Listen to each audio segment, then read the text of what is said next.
আসসালামু আলাইকুম বন্ধুরা, কি অবস্থা? সবাই কেমন আছেন? আজকের ভিডিওটি একটু মনোযোগ সহকারে দেখবেন, কারণ আজকের ভিডিওটি খুবই গুরুত্বপূর্ণ একটা টিপস আপনাদের মাঝে শেয়ার করব। যারা স্মার্টফোন চালান তাদের জন্য ভিডিওটি খুবই গুরুত্বপূর্ণ হবে।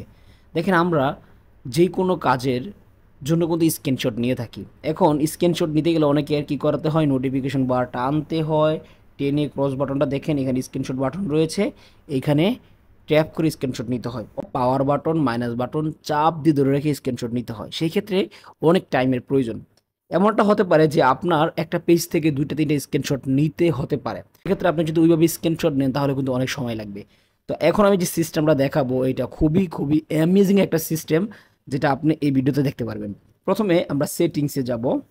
সেটিংসে যাওয়ার পর এইখান থেকে সার্চ বক্স পাবো। এখানে আমাদের লিখতে হবে পাওয়ার। আমি এখান থেকে লিখে দিব POWER।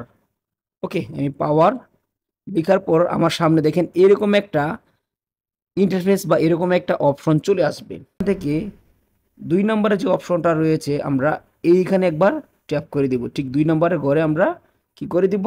ট্যাপ করে দিব। ঠিক এই জায়গাটাতে ট্যাপ করে দিব। ওকে, দেওয়ার পর আমাদের সামনে ঠিক এরকম একটা ইন্টারফেস চলে আসবে।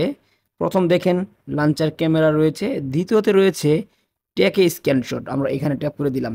এখন দেখেন এইখানে এরকম একটা অপশন দেখাচ্ছে, মানে হচ্ছে কি আপনার ৩টা আঙ্গুল দিয়ে জাস্ট এরকম স্লাইড করবেন, দেখেন স্ক্রিনশট হয়ে গেছে ইজিভাবে। আবার এরকম স্লাইড করবেন, দেখেন স্ক্রিনশট হয়ে গেছে।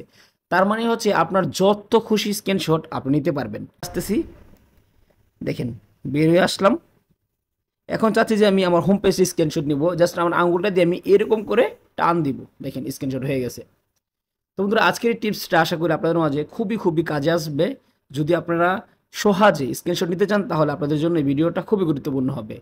তাহলে সবাই ভালো থাকবেন, সুস্থ থাকবেন এবং সুন্দর থাকবেন।